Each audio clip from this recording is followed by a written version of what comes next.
Hello, Assalamu alaikum. As you know, my name on the screen, Mrs. Nilofar Ijaz. I am your science teacher.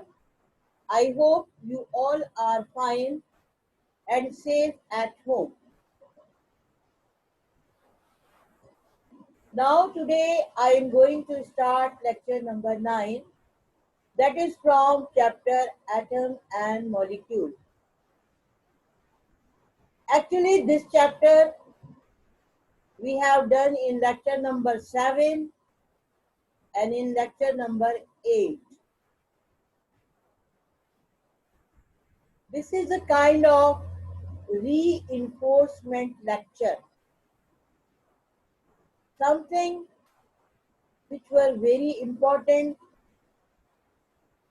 we were discussed today in lecture number 9. But before going to lecture number 9, I have to say something to my student. My dear student, you are sending me your home assignment regularly and I am checking them. But someone and some students, they are not following the instructions which we have given before the start or at the beginning of virtual classes. That is not good for you, and this is also bothering us. Whenever we give you home assignment, with that home assignment, two things are positively uploaded.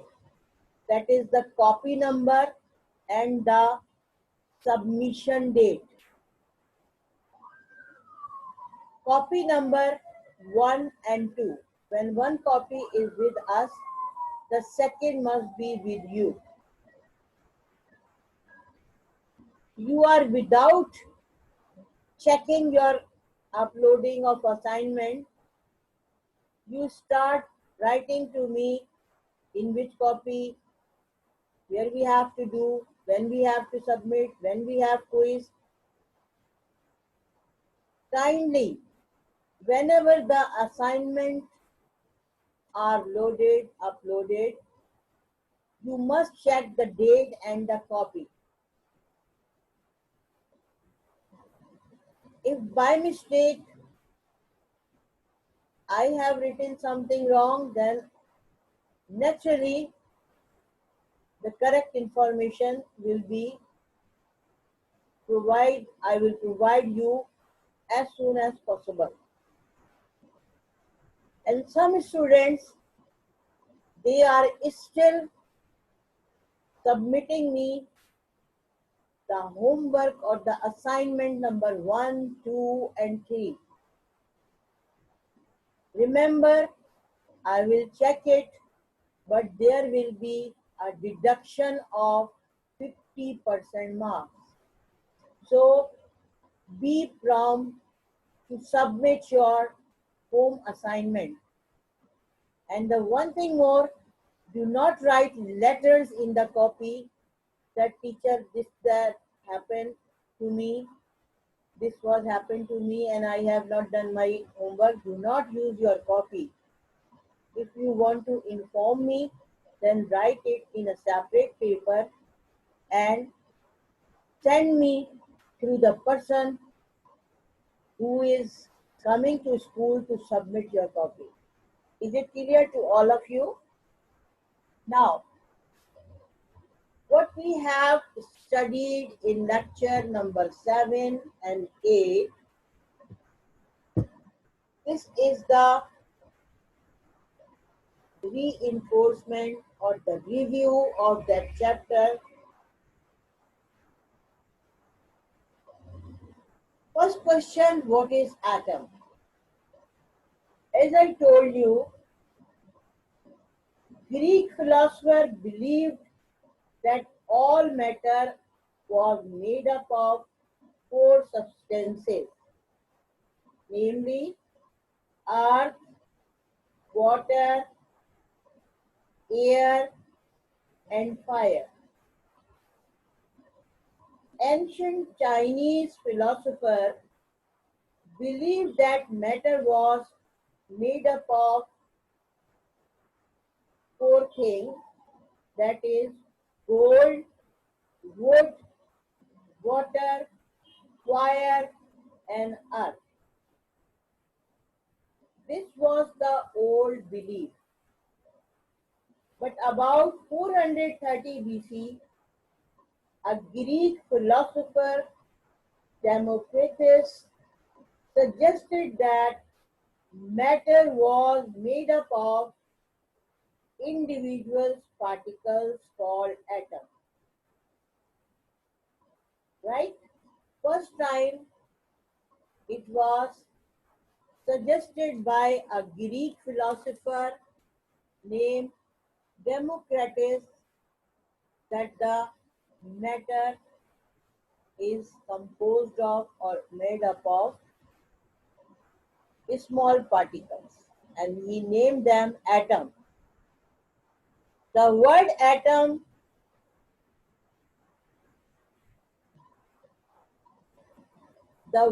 atom came from Greek word atomos, meaning meaning indivisible, which cannot be further divided. An atom is, according to them, an atom is defined as the smallest particle of an element that can exist. Atoms are building blocks of all matter. Whenever matter will be built, with the base or the basic thing will be atom. Atom क्या था? जो पुराने जमाने में Greek philosopher थे, Greek कहते हैं यूनान को कंट्री, जो फिलोसोफर थे, थिंकर थे, उनका मानना था कि मैटर जो है वो चार चीजों से बना है, अर्थ, वाटर, एयर एंड फायर। जबकि दूसरी तरफ ये यूरोपियन थे, चाइनीज जो थे फिलोसोफर, उनका मानना था कि मैटर जो है वो gold, would, water, fire and earth से मिलकर बना है। और एटम को सबसे पहले डिफाइन किया ग्रीक फिलोसोफर ने, जिसका नाम था डेमोक्रिटस, और उसने उसको नाम दिया एटम, जिसका मतलब था ग्रीक लैंग्वेज में उसको एटमोस से ड्राइव किया गया था। ये वर्ड एटमोस से निकला और इसके मायने थे इनडिविजिबल, जिसको मजीद डिवाइड नहीं किया जा सकता। ये उस वक्त तक की थॉट थिंकिंग थी, जिसको डिवाइड नहीं किया जा सकता। आप आगे पढ़ेंगे, they are further divisible. An atom is defined. अब एटम को कैसे डिफाइन करते हैं कि ये smallest particle of an element है। किसी भी आप एलिमेंट को उठा लीजिए, उसका जो स्मॉलेस्ट पार्टिकल होगा, जो इनडिविजिबल होगा, जो मौजूद होगा, उसको एटम का नाम देंगे। और किसी भी मैटर को जो चीज बनाती है, उसको बनाने वाली चीज एटम है, यानी एटम जो है वो बिल्डिंग ब्लॉक्स है। Now father of atomic theory, Democritus, about 430 BC, suggested that matter was made up of individual particles called atoms. Democritus was known as father of atomic theory. He was Greek philosopher. This is very small biography of democracies. इस paragraph में, इस हिस्से में आपको democracies के बारे में थोड़ी सी डिटेल बताई गई है कि about 430 BC, BC before Christ, Hazrat Isa अलैहिस्सलाम से पहले के अर्थ को कहते हैं BC। ही सजेस्टेड, उसने बताया, उसने सजेस्ट किया कि matter was made up of indivisible particles. तो मैटर जो है वो फर्दर डिवाइड ना होने वाले पार्टिकल से बना हुआ है। He suggested that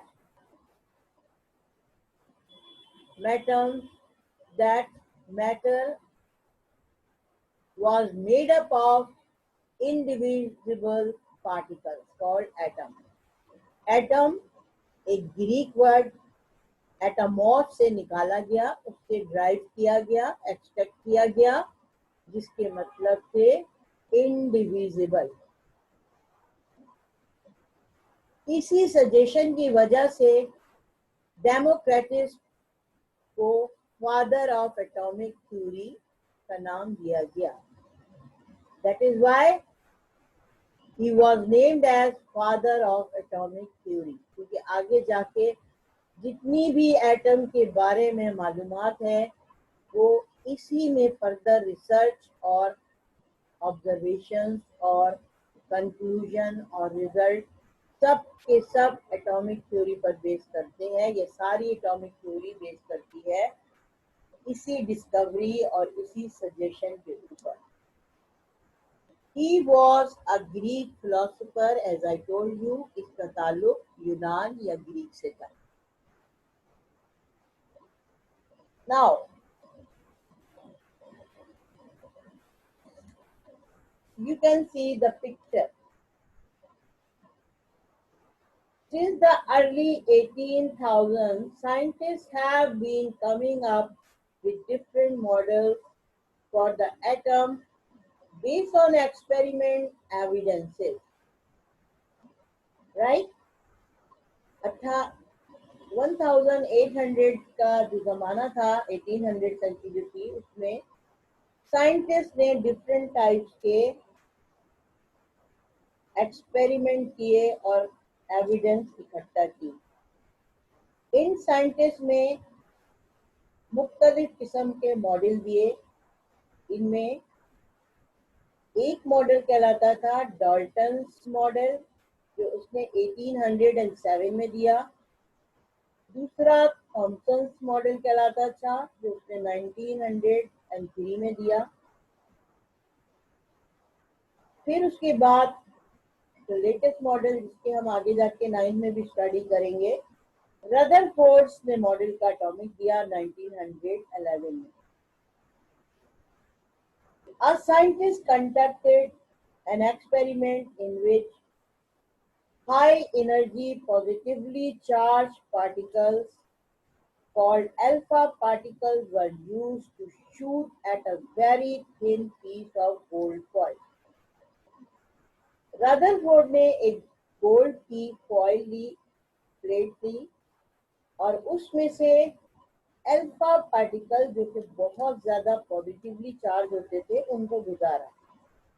He found that most of the alpha particle pass right through the gold foil. उसने देखा कि बहुत सारे पार्टिकल जो हैं गोल्ड फॉइल में से एज इट इज पास हो गए, but some of them were deflected back in the direction of source. लेकिन कुछ ऐसे थे जो जिस सोर्स से वापस आ गए, जिस सोर्स से भेजे गए थे।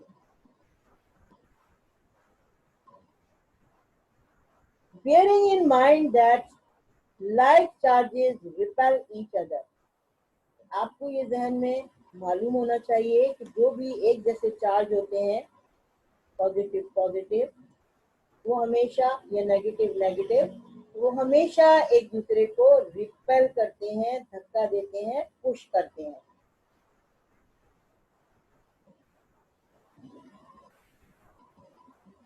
राइट। रदरफोर्ड के एक्सपेरिमेंट से हमें पता चला कि एटम जो है वो कुछ चार्ज पार्टिकल्स को रिपेल कर रहा है, और उन्होंने बताया कि atoms are further divisible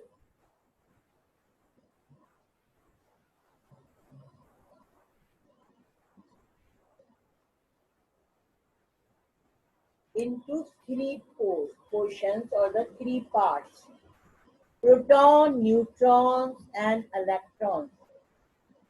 In this diagram, electrons are shown with yellow color, protons with red color, neutron with the blue color. Proton and neutrons are in the nucleus, proton और neutron जो है वो nucleus के अंदर है, while the electron they are moving in the shells outside the nucleus. जबकि electron जो कि नेगेटिवली चार्ज पार्टिकल्स हैं वो मुख्तलिफ दायरों में, शेल्स में, ऑर्बिट में न्यूक्लियस के बाहर चक्कर लगा रहे हैं. They are moving. In higher classes, you will study the name of these shells and the number of electron present in each cell. जब आप अगली क्लासेस में जाएंगे तो आपको पता चलेगा कि हर शेल का अपना एक नंबर होता है और उसमें मौजूद इलेक्ट्रॉन्स की तादाद भी फिक्स होती है. We are not discussing here only this topic, that electrons are further divisible into how many parts? 3 parts. What are they? Proton, neutron, they are found inside the nucleus. This is the nucleus. They are inside the nucleus. While electrons, they are outside the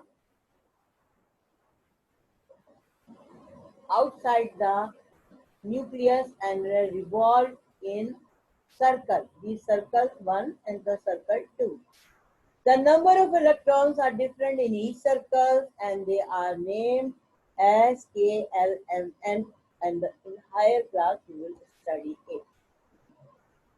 Now the differences between an atom and molecule. You know, atom is the smallest particle of the element.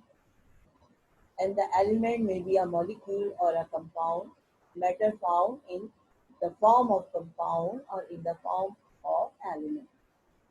An atom is the smallest particle of element. An atom is the smallest particle of an element that can exist. Atom जो है किसी भी element का सबसे छोटा टुकड़ा या सबसे छोटा पार्ट होता है.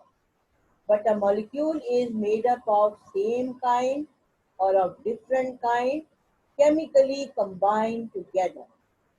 लेकिन वही एटम या सेम काइंड के हो या डिफरेंट काइंड के हो, जब ये कंबाइन होते हैं तो इनसे जो चीज बनती है उसको मॉलिक्यूल कहते हैं.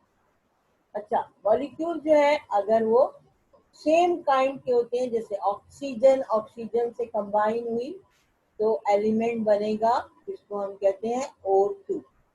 लेकिन अगर 2 molecule of hydrogen when they combine with 1 molecule of oxygen, here hydrogen and oxygen, they both are 2 different things. When they combine, they form a compound. Now on your screen you can see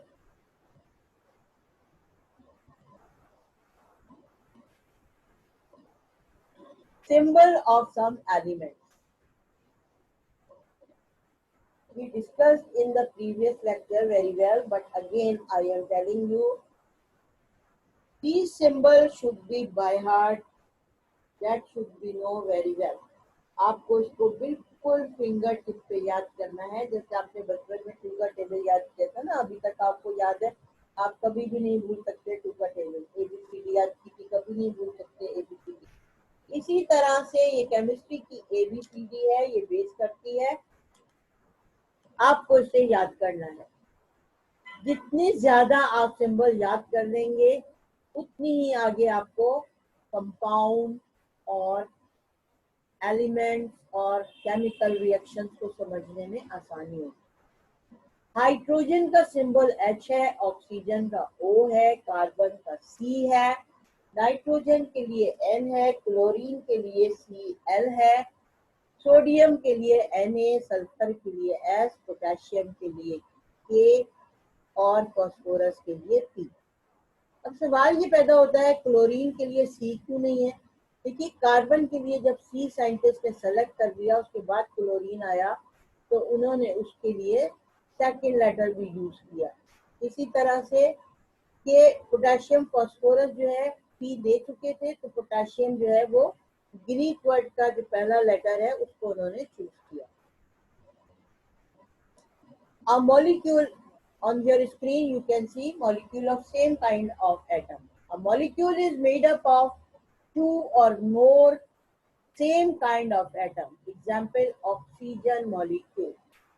Here on your screen you can see the oxygen molecule. This is the oxygen 1 molecule and this is the 2. It forms O2. Now the next is ozone molecule in which three oxygen molecule number 1, number 2 and the number 3. When they combine they form O3 and this is the same kind of atom that the oxygen is used and this is the molecule of ozone.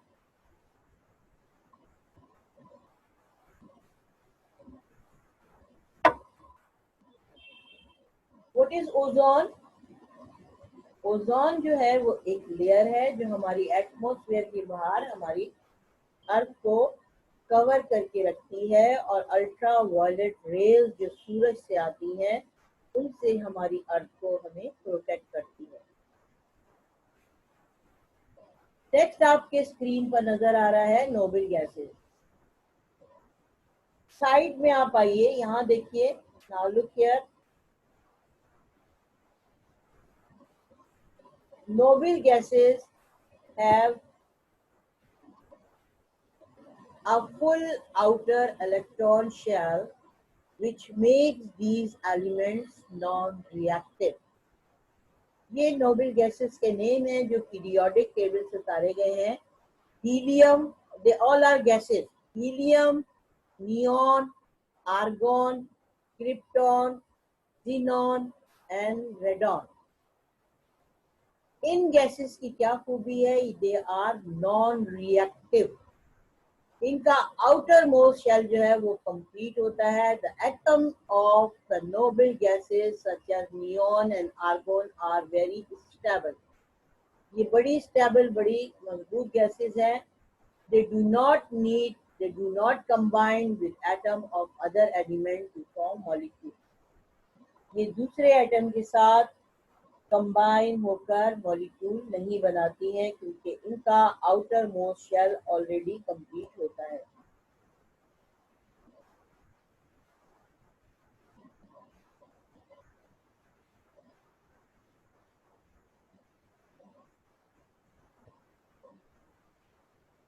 Helium में आप नजर आ रहे हैं 2, यानी इसके पास 2 electron है। पहले शेल के अंदर 2 इलेक्ट्रॉन है, 2 ही होते हैं और इसको जरूरत नहीं होती। दूसरे शेल में, आउटर मोस्ट शेल में 8 होते हैं। नियॉन इसकी एग्जांपल है। 10 नंबर आप इसका देख रहे हैं, नंबर ऑफ इलेक्ट्रॉन 10 है। पहले शेल में 2 चले जाते हैं, सेकंड शेल में 8 चले जाते हैं, यानी सेकंड शेल इसका आउटर मोस्ट शेल है और ये कंप्लीट है। जब ये कंप्लीट है तो किसी भी एलिमेंट के साथ कंबाइन होने की इसको जरूरत नहीं होती। इसी तरह से आर्गन जो है वो 3 ऑर्बिट में डिवाइड है। पहले वाले में 2 इलेक्ट्रॉन्स आते हैं, दूसरे ऑर्बिट में 8 आते हैं। 8 और 2 कितने हो गए? 10। थर्ड वाले में 8 आते हैं, 18 हो गए। Third one outermost shell है जो कि कंप्लीट है और इसकी वजह से वो आर्गन को स्टेबल बनाता है और वो नॉन रिएक्टिव है, किसी और एलिमेंट के साथ कंबाइन नहीं होती। आई होप कि अब तक जितना आपने पढ़ा है वो आपको समझ में आ रहा होगा, क्योंकि because side by side I am explaining you in Urdu also, क्योंकि हम आपको उर्दू में भी एक्सप्लेन कर रहे हैं. Now some chemical formula with kind and number of its atoms are listed here. What are they? A big list of 10 compounds are on your screen.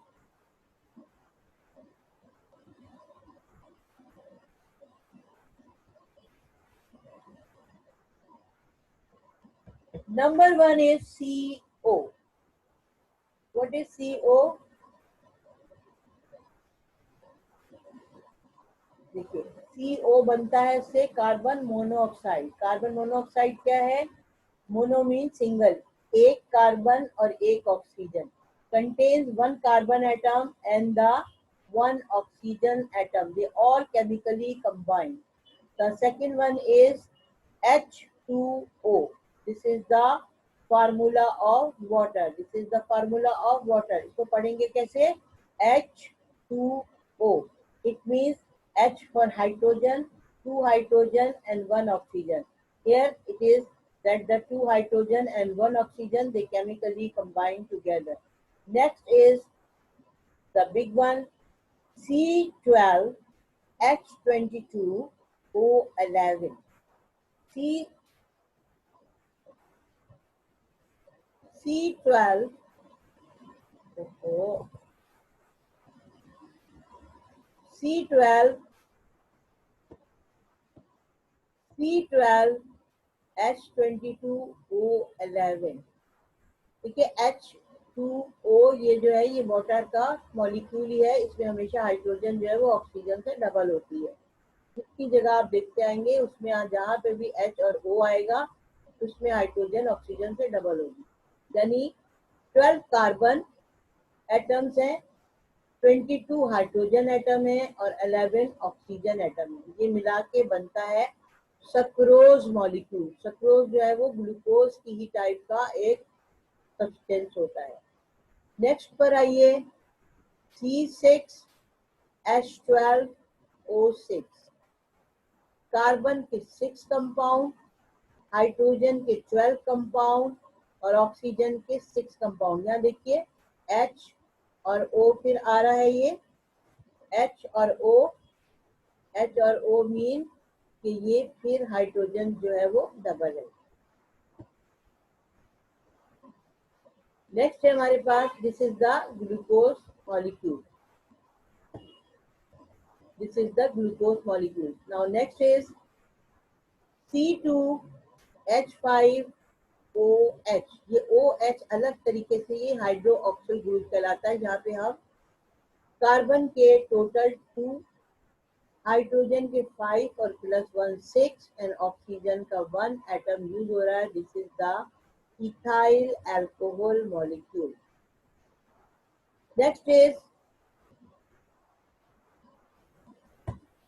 Next is C2H5OH. C2H5OH. Carbon के 2 molecules, hydrogen के 5 molecules और oxygen का 1 और hydrogen का 1, यानी 1 और 5 6 molecule. This form the ethyl alcohol. Next is H2SO4. 2 hydrogen, 1 sulfur, 4 oxygen. ये है हमारे पास सल्फ्यूरिक एसिड. आप जरा स्पेलिंग सही कीजिए. आपकी आधे से ज्यादा कॉपी आई है, उसमें F लिखा हुआ है, SULFURI. यहाँ स्पेलिंग देखिए क्या लिखी हुई है, SULPHURIC. सल्फ्यूरिक एसिड, जिसके अंदर 2 हाइड्रोजन के हैं और एटम 1 सल्फर का और 4 ऑक्सीजन के एटम कंबाइन हो रहे हैं. ये सारी चीजें केमिकली कंबाइन होती हैं. Na सोडियम 2 मॉलिक्यूल, कार्बन का 1 मॉलिक्यूल, ऑक्सीजन के 3 मॉलिक्यूल. ये बनाते हैं सोडियम कार्बोनेट. सोडियम कार्बोनेट और सोडियम बाइकार्बोनेट में क्या फर्क है? सोडियम कार्बोनेट में हाइड्रोजन नहीं होता और बाइकार्बोनेट में हाइड्रोजन होता है। दोनों ऊपर नीचे लिखे हैं, आप देख सकते हैं। और फिर यहाँ पे बैलेंस करने के लिए, सोडियम को बैलेंस करने के लिए हाइड्रोजन यहाँ पे 2 है और यहाँ पे हाइड्रोजन 1 है और यहाँ पे सोडियम 2 है। सोडियम की 2 मॉलिक्यूल, कार्बन का 1, ऑक्सीजन के 3, they make sodium carbonate, they make sodium carbonate.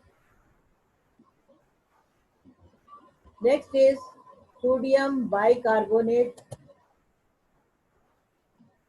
NaHCO3। Without cursor हम इसको रीड करते हैं, कर्सर कुछ प्रॉब्लम कर रहा है, इससे बार बार अगली स्लाइड आ रही है। NaHCO3 ये थर्ड लास्ट है। Na सोडियम, सोडियम का एक एटम, हाइड्रोजन का 1 एटम, कार्बन का 1 एटम और ऑक्सीजन के 3 एटम शामिल होते हैं। नेक्स्ट है हमारे पास H3PO4।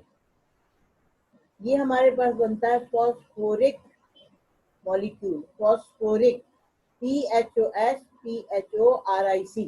Phosphoric molecule. हाइड्रोजन के 3, फॉस्फोरस के 1, ऑक्सीजन के 4 एटम केमिकली कंबाइन होते हैं। Last one K2SO4। ये हमारे पास यूज होता है पोटेशियम के लिए। 2 potassium atoms, 1 sulfur atom, 4 oxygen atom chemically combine together and they form potassium sulfate। क्योंकि एग्जाम में या क्विज में इसमें आपसे पूछा जाएगा कि जैसे आपको दे दिया C12H22O11, तो आपको पूरा लिखना पड़ेगा कि this is the sucrose molecule. इसको पहचानना पड़ेगा मॉलिक्यूल कौन सा है, कितने कार्बन है इसके अंदर, कितने हाइड्रोजन है, कितने ऑक्सीजन है।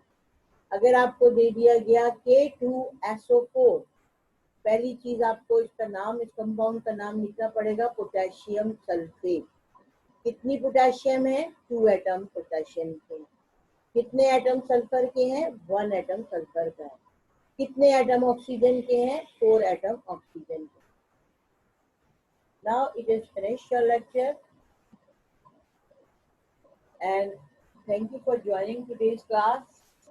I think there should be no doubt or nothing should be in your mind कि कोई ऐसी चीज जो है वो अब आपके पास नहीं होनी चाहिए कि जिससे आपको परेशानी हो कि ये हम किस तरह से करेंगे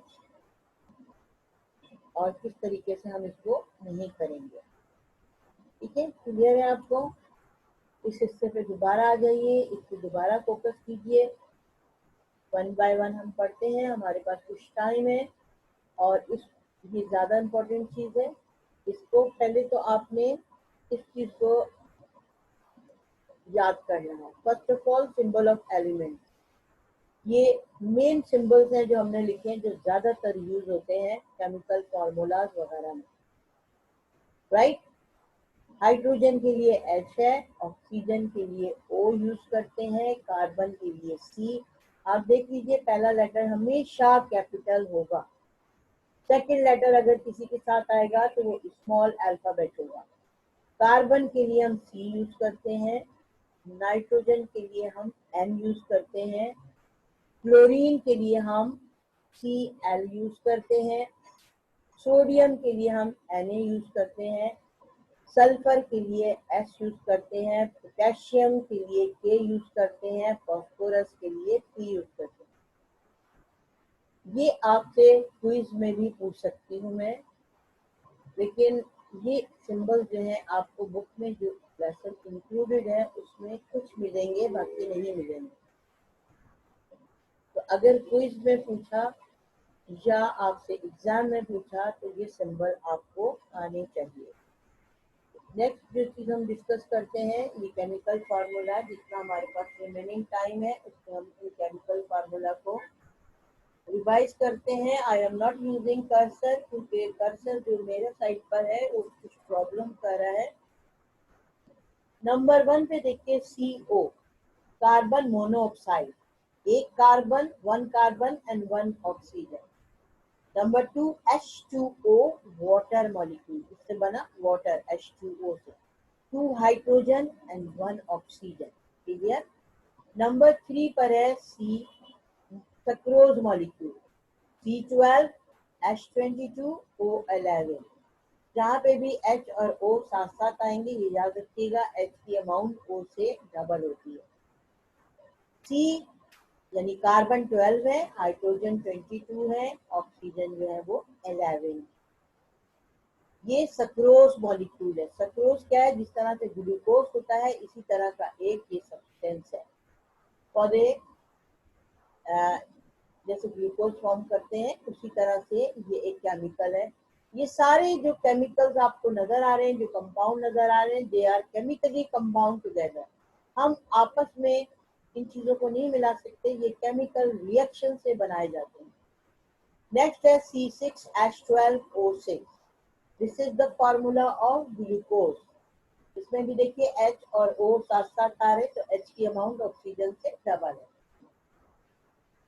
C कार्बन 2 है, हाइड्रोजन हमारे पास 12 है और ऑक्सीजन जो है वो 6 है। ये मेक्स अ C6H12O6, इस तरह से रीड करेंगे, it makes the glucose molecule. C2H5OH, C2H5OH ये इथाइल एल्कोहल मॉलिक्यूल है, जिसके अंदर 2 कार्बन 2 कार्बन 5 हाइड्रोजन और OH एक ग्रुप शामिल होता है। अगर आप इसको कलेक्टिवली लिखें तो 2 कार्बन 6 हाइड्रोजन और 1 ऑक्सीजन भी आप इसको लिख सकते हैं। OH ग्रुप जो है वो एक दूसरी फॉर्म में काम करता है, उसको मैंने यहाँ डिस्कस नहीं किया है ताकि आपको कोई कंफ्यूजन ना हो।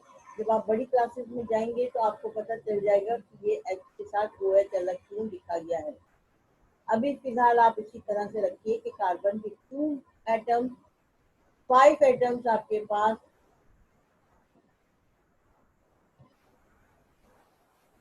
हाइड्रोजन के 6 और ऑक्सीजन का 1। H2SO4 sulphuric acid, 2 hydrogen 1 sulphur 4 oxygen.